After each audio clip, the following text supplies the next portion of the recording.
What Trump just did is in the Bible. Is this prophecy in motion? The nations are aligning exactly where the Bible said they would.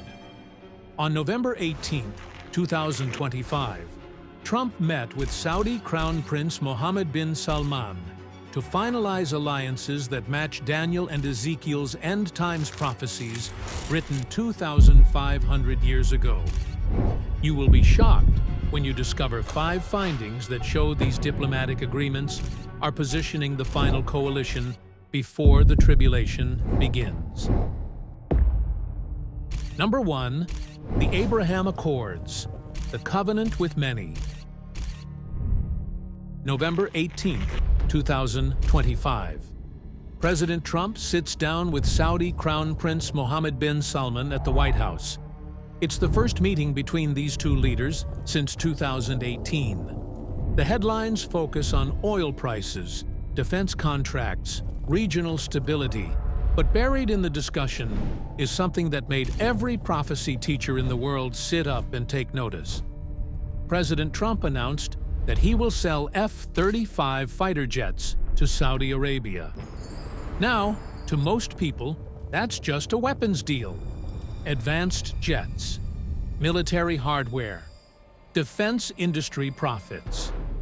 But to students of Bible prophecy, that announcement signals something far more significant. Saudi Arabia, the leader of the Sunni Arab world, the guardian of Islam's holiest sites, the nation that has opposed Israel for 75 years, is moving toward full normalization with the Jewish state. And that has everything to do with a prophecy written by Daniel 2,500 years ago. But before we get to the prophecy, you need to understand what the Abraham Accords are, because without that context, you won't grasp why prophecy watchers are saying, this could be it. For decades, Arab nations refused to recognize Israel's right to exist. No trade, no diplomatic relations, no cooperation, just hostility, wars, and terrorism. But after the Accords, something changed. The UAE and Bahrain, both Muslim-majority Arab nations, officially recognized Israel, opened embassies, established economic ties, began security cooperation. The agreements were called the Abraham Accords because Abraham is the father of both the Jews, through Isaac, and the Arabs, through Ishmael. The symbolism was intentional. 2 family lines, estranged for 4,000 years, coming back together. Morocco joined in December 2020. Sudan followed. Rumors circulated that other nations, Oman, Qatar, even Indonesia, were considering it. But there was always one nation that mattered more than all the others: Saudi Arabia. Saudi Arabia isn't just another Arab nation. It's the Arab nation. It's the birthplace of Islam. It houses Mecca and Medina, the 2 holiest sites in the Islamic world. Every Muslim on earth prays toward Mecca 5 times a day. Every Muslim who's able makes pilgrimage to Saudi Arabia at least once in their lifetime. Saudi Arabia has enormous religious authority in the Muslim world. It's also the wealthiest Arab nation, the largest oil producer, and the de facto leader of the Sunni Arab bloc. So here's the reality. If Saudi Arabia normalizes with Israel, most of the Arab world follows. If the guardian of Mecca says it's acceptable to have relations with the Jewish state, other Muslim nations can justify it too. That's why prophecy watchers have been saying since 2020, the Abraham Accords are significant. But Saudi Arabia joining, that would be the real game changer. And now, in November 2025, Trump is hosting Mohammed bin Salman, discussing the sale of F-35s, moving Saudi Arabia closer to that normalization. So why does this matter prophetically? Because of a verse written by the prophet Daniel 2,500 years ago. Daniel 9:27 is one of the most studied, most debated, most analyzed prophecies in the entire Bible. And here's what it says. "And he shall confirm the covenant with many for 1 week. And in the midst of the week he shall cause the sacrifice and the oblation to cease. And for the overspreading of abominations he shall make it desolate, even until the consummation. And that determined shall be poured upon the desolate." Let me break down the key phrases because every word matters. He shall confirm the covenant. The he in this verse is the Antichrist, the future world ruler who emerges during the tribulation. And the word confirm doesn't mean create from scratch. It means strengthen, enforce, make firm, give power to. So the Antichrist doesn't necessarily create a brand new peace treaty. He confirms, strengthens, or enforces an existing agreement. With many. Not with one nation, not with two nations. With many, multiple nations. A multilateral agreement involving numerous parties. For 1 week. In Daniel's prophecies, weeks refer to weeks of years, 7-year periods. So 1 week equals 7 years. This is the final 7 years before Christ returns to establish his kingdom. What this means, at some point, a world leader, the Antichrist, will confirm, strengthen a covenant, a peace agreement, with many nations, a multilateral treaty, for 7 years. And that confirmation triggers the start of the tribulation, Daniel's 70th week, the final countdown to Armageddon and the second coming of Christ. For 2,000 years, Bible scholars wondered, what covenant? With which nations? When would this happen? And then, in 2020, something unprecedented occurred. The Abraham Accords. The Abraham Accords are a peace normalization agreement with many nations. UAE, Bahrain, Morocco, Sudan, potentially Saudi Arabia, and others multiple Arab nations normalizing with Israel through a single framework. It's exactly the kind of covenant with many that Daniel described. So the interpretation many prophecy teachers are making is this. The Abraham Accords may be the template, the framework, the existing agreement that a future leader, the Antichrist, will one day confirm or strengthen for a 7-year period. Think of it like this. The Abraham Accords are the house that's been built. Right now, no one's moved in yet. No one's signed a 7-year commitment. No one's triggered the prophetic countdown. But the house is ready. The framework exists. And when the right person comes along and says, "I guarantee this agreement for 7 years," the clock starts ticking. Right now, the Abraham Accords involve important nations, but they're small. UAE has 10 million people. Bahrain has 1.5 million. Morocco and Sudan are significant, but not powerhouse nations. But Saudi Arabia? That's different. Saudi Arabia has 36 million people. If Saudi Arabia joins the Abraham Accords, it transforms from a regional agreement into a truly comprehensive covenant with many. It brings the full weight of the Arab world into normalization with Israel. And according to the interview with Saudi expert Karen Elliott House, the Crown Prince has set conditions. He won't join unless there's real progress on a Palestinian state. But here's the question. What if someone comes along who promises to solve that? What if a future leader brokers a deal that appears to give the Palestinians a state, brings Saudi Arabia into the Abraham Accords, and guarantees the whole arrangement for 7 years? That would be the covenant with many, confirmed by a charismatic leader for a specific time period, involving multiple nations. Exactly what Daniel prophesied. The pieces are moving into place. So what did Trump just do? He moved the pieces closer to that moment. By hosting Mohammed bin Salman, by announcing the F-35 sale, by strengthening U.S.-Saudi ties, Trump is positioning Saudi Arabia to eventually join the Abraham Accords. Is it happening today? No. Does the expert in the interview think it'll happen soon? No. She says the Crown Prince won't join anytime soon.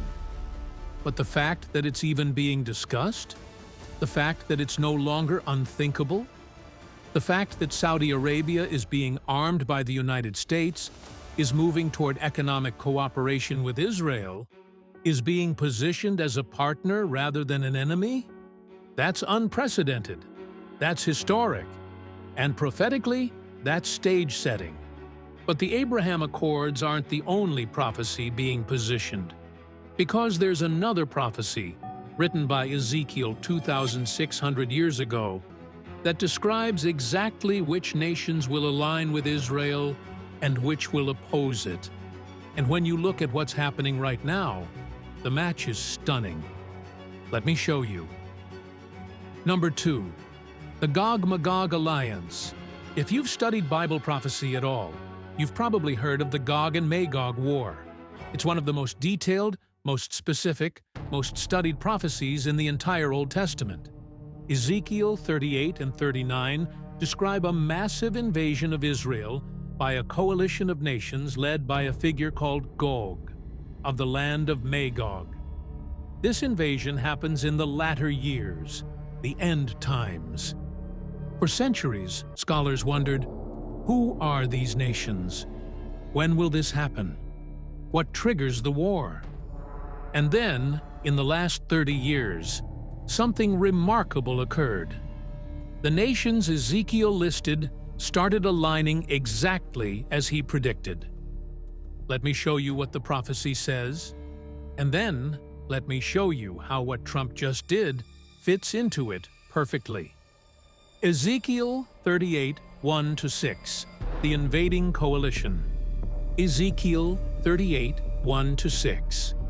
And the word of the Lord came unto me, saying, Son of man, set thy face against Gog, the land of Magog, the chief prince of Meshech and Tubal, and prophesy against him, and say, Thus saith the Lord God, Behold, I am against thee, O Gog, the chief prince of Meshech and Tubal, and I will turn thee back, and put hooks into thy jaws, and I will bring thee forth, and all thine army, horses and horsemen, all of them clothed with all sorts of armor, even a great company with bucklers and shields, all of them handling swords, Persia, Ethiopia, and Libya with them, all of them with shield and helmet, Gomer and all his bands, the house of Togarmah of the north quarters, and all his bands, and many people with thee.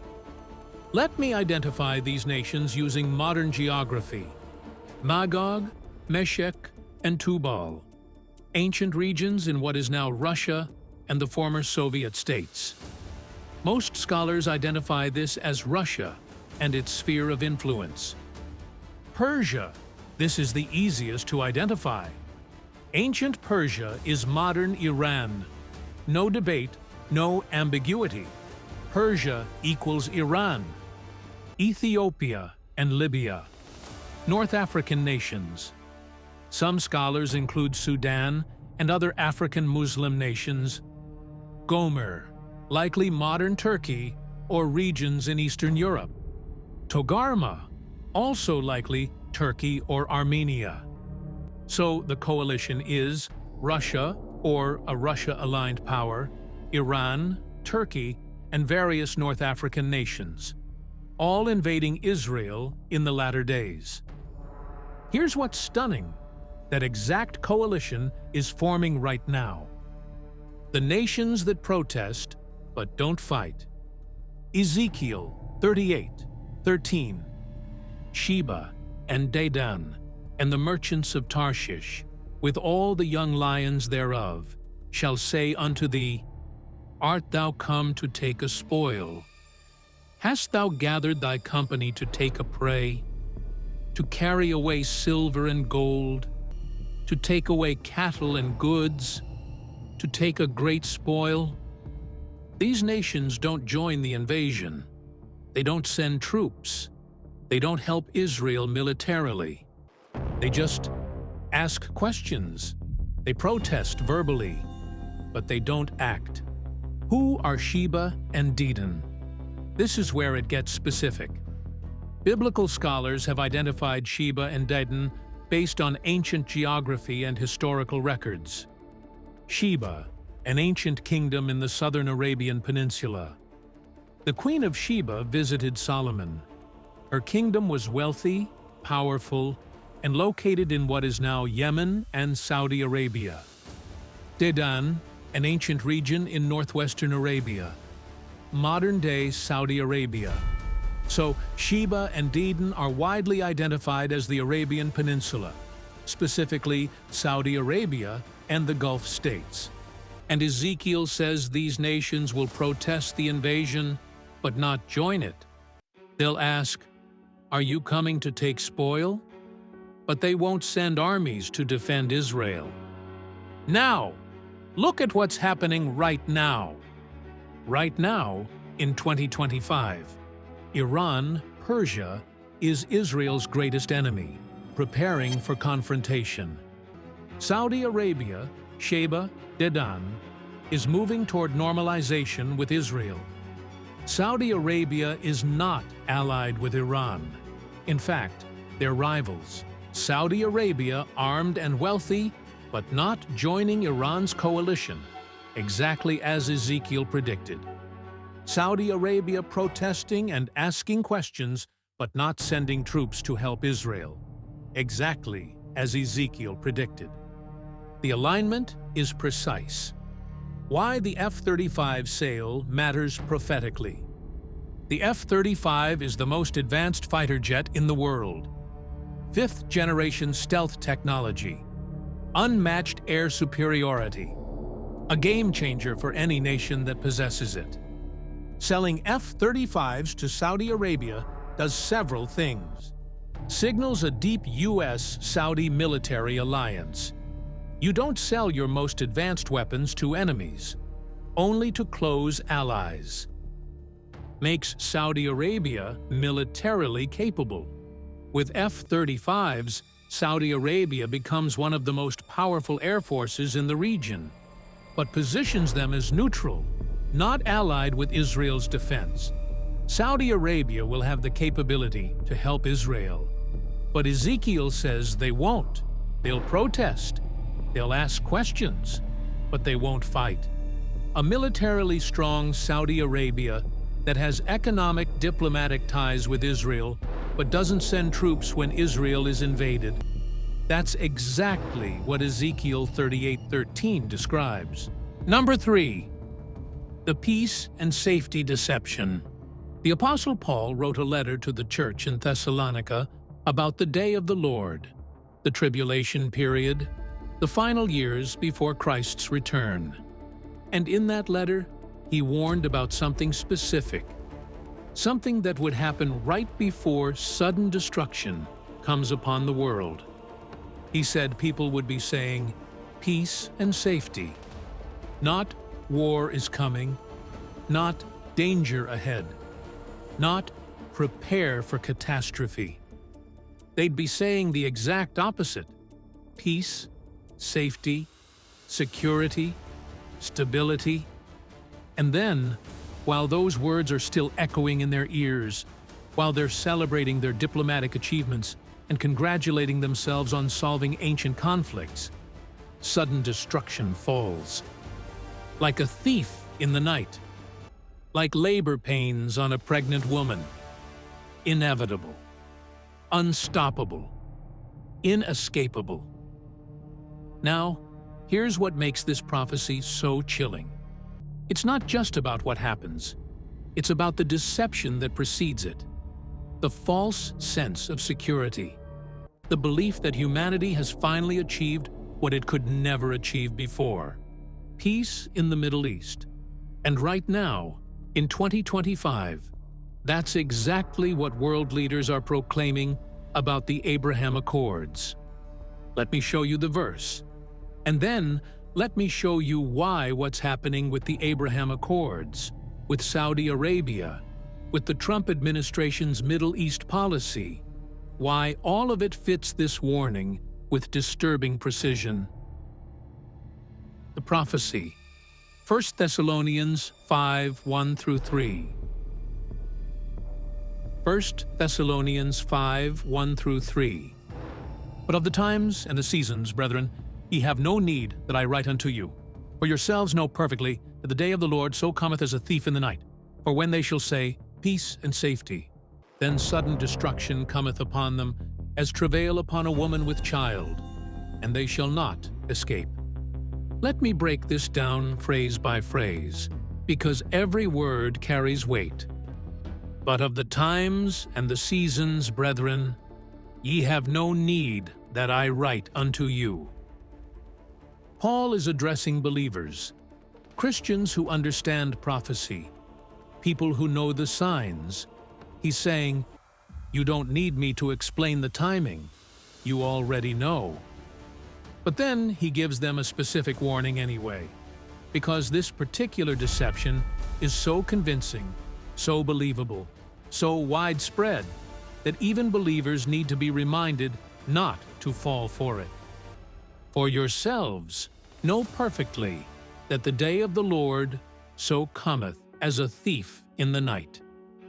The day of the Lord is the tribulation, the 7-year period of God's wrath poured out on a rebellious world, the time of judgment described in Revelation, and it comes as a thief in the night, unexpectedly, when people aren't ready, when they've let their guard down. Thieves don't announce themselves, they don't send warning letters, they strike when you're sleeping, when you're comfortable, when you think you're safe. That's the image Paul is using. The world will be caught completely off guard. For when they shall say, peace and safety. Not when there is peace and safety. When they say it. When they proclaim it. When they celebrate it. The words matter. The rhetoric matters. The narrative being pushed by world leaders, media, diplomats, that matters. And the words being used right now are precisely these: peace, safety, security, stability. Then sudden destruction cometh upon them. Then, not eventually, not years later, not after a long build-up.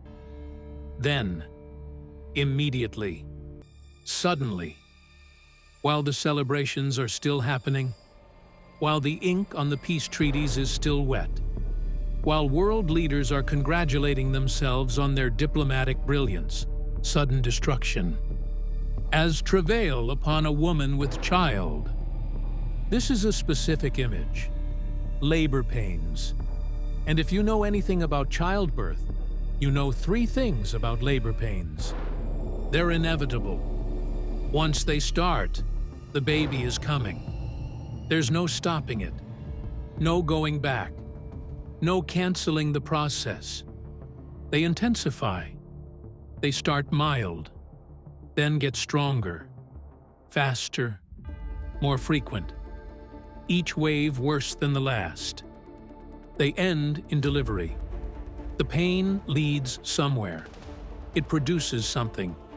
In this case, it produces the day of the Lord, the full manifestation of God's judgment. And they shall not escape. This is the final phrase, the closing warning.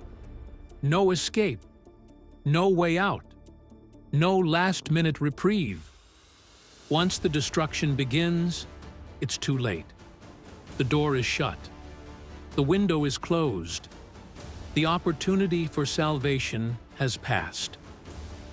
Now let me show you what world leaders, diplomats, and media outlets have been saying about the Abraham Accords since they were signed in 2020.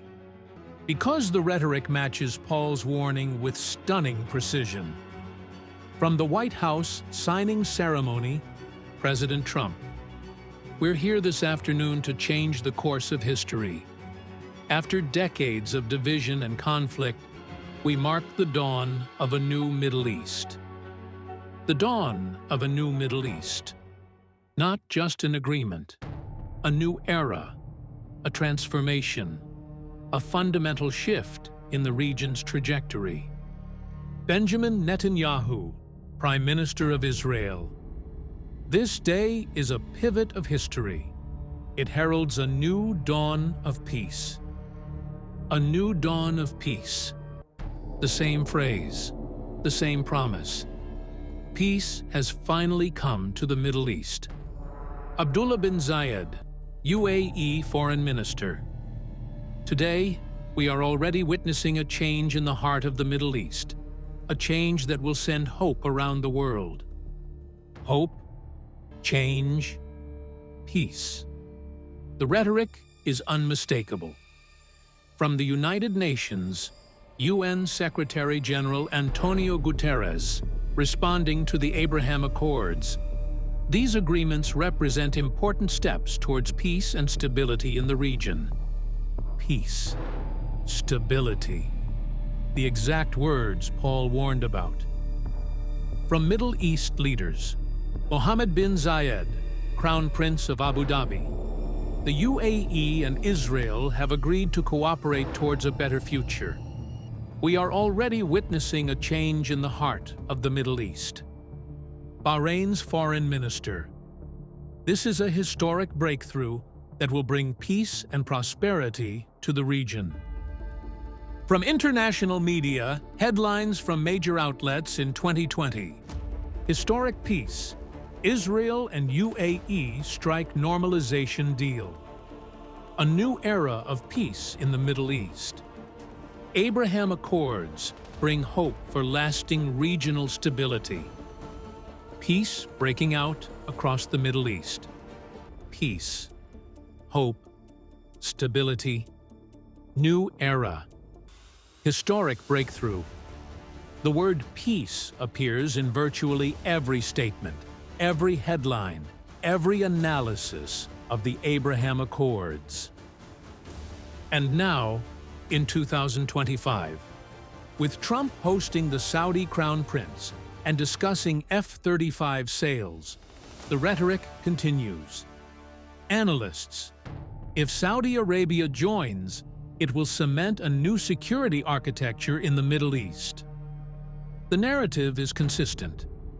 We have achieved what previous generations could not. We have brought peace to the Middle East. The conflict is over. A new era has begun. But has it? Here's the problem with the peace and safety narrative. It's built on a foundation of unresolved conflicts, simmering tensions, and powder kegs waiting to explode. The peace is real in some ways. Trade is happening, embassies are open, economic cooperation is growing, but it's superficial. It doesn't address the root causes of Middle East instability. Let me show you what's not resolved. Tension number 1. The Palestinian issue.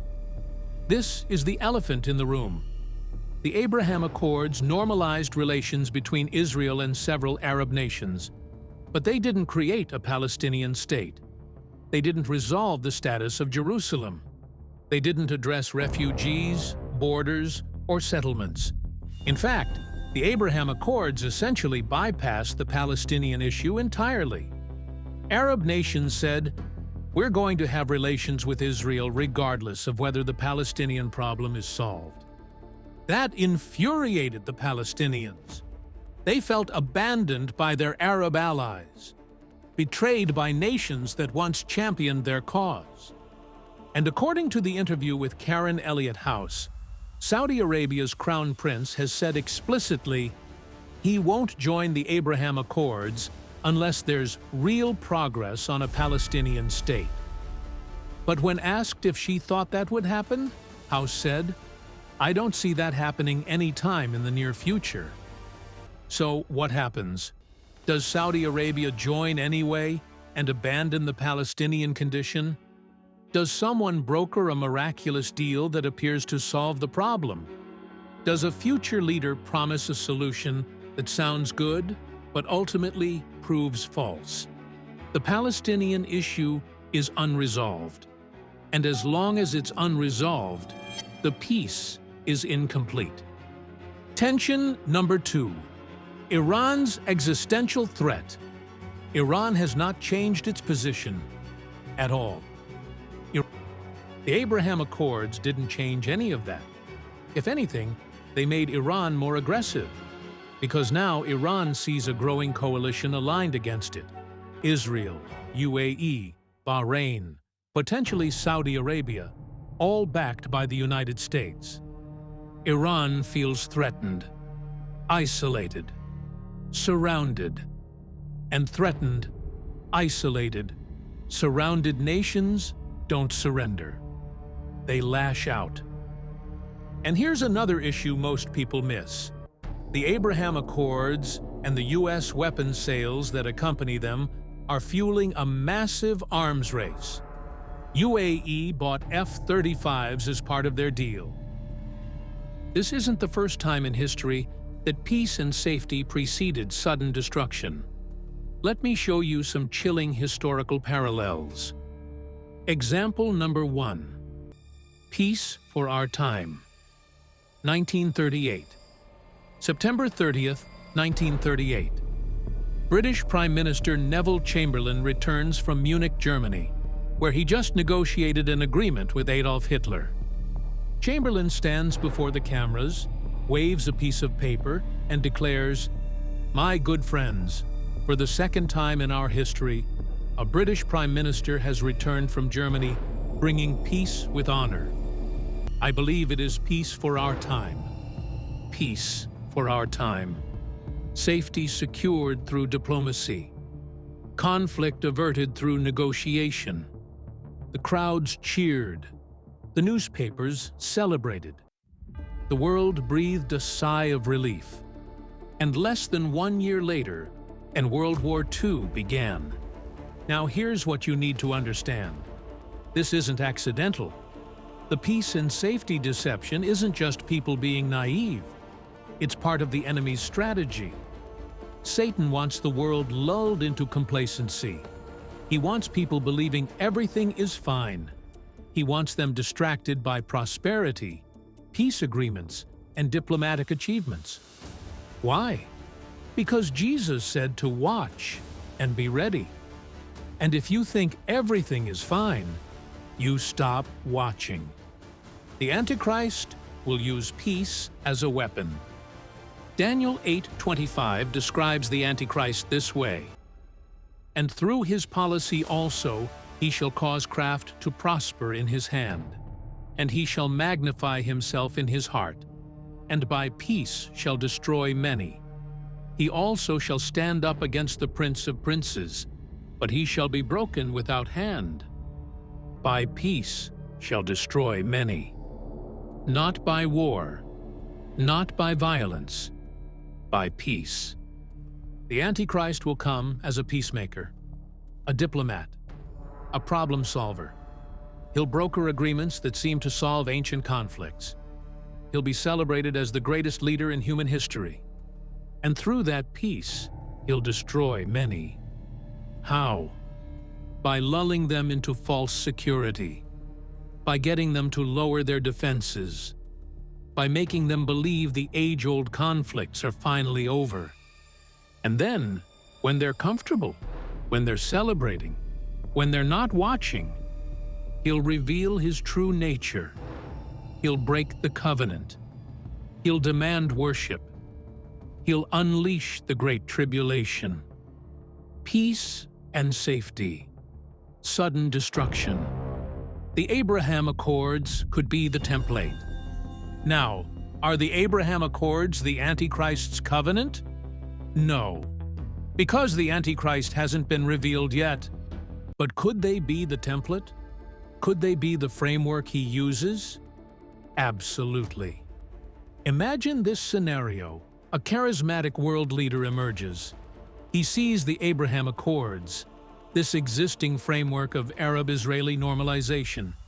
And he says, "This is brilliant, but it's incomplete. Let me expand it.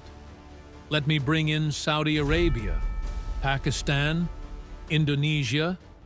Let me solve the Palestinian issue. Let me guarantee the whole arrangement." And he brokers a comprehensive peace deal, a covenant with many that includes full normalization between Israel and the entire Arab world, a Palestinian state with Jerusalem as a shared capital, international guarantees of security, economic integration, religious access to holy sites for all faiths. The world celebrates. Nobel Peace Prize, United Nations standing ovation, headlines declaring peace finally achieved in the Middle East. And he guarantees it for 7 years. Personally, I will ensure this agreement holds for 7 years. The clock starts ticking.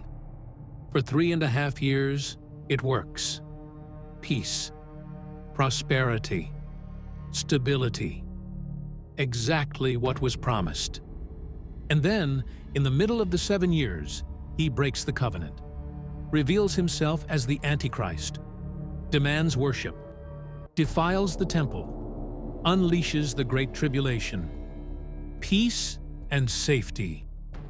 Sudden destruction. That's the pattern Paul warned about.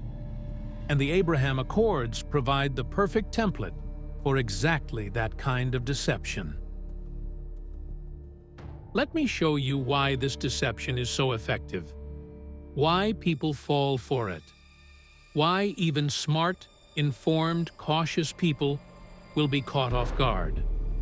Reason number 1. People want to believe in peace. After decades of war, conflict, people are desperate for peace. They want to believe it's finally possible. They want to believe the breakthrough has happened. And when leaders offer them that hope, when agreements are signed and progress seems real, it's psychologically difficult to remain skeptical. Jeremiah 6:14 describes false prophets in ancient Israel who did exactly this. They have healed also the hurt of the daughter of my people slightly, saying, "Peace, peace," when there is no peace. They proclaimed peace when there was no peace. They gave people false hope. They told them what they wanted to hear. And people believed it because they desperately wanted it to be true.